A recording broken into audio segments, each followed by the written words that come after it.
Hi, I love 3D maps and nautical charts. I'm never quite happy with the outcome, and I'd really like to create something functional as well as having a 3D map. I'm going to try and make a tabletop this time.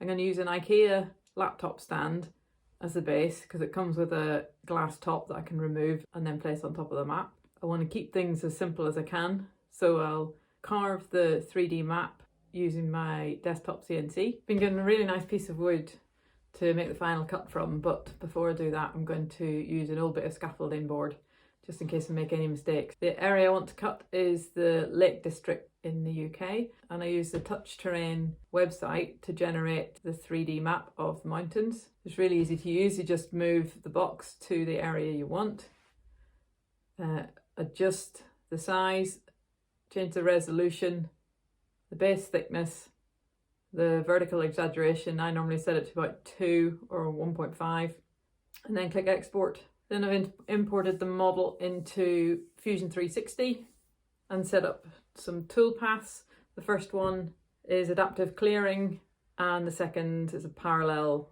finishing cut. Then I export the G-code. Here's a test cut of the smaller area just on the scaffolding board.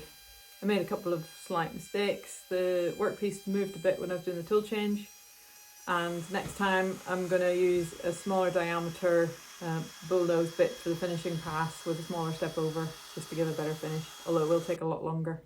So this is what the test piece looked like when it was finished. You can see where I've moved the stock a bit.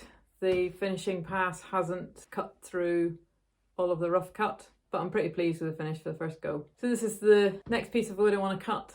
You can see it sitting underneath the IKEA table. It's quite a lot bigger and will take quite a long time to finish off. I've also got a 3D print made of the same area just to see what it would look like under the table, and I quite like it in white. So what I'm going to do is make a silicone mould of the 3D print and cast it in white jesmonite to give a nice finish and see how that looks.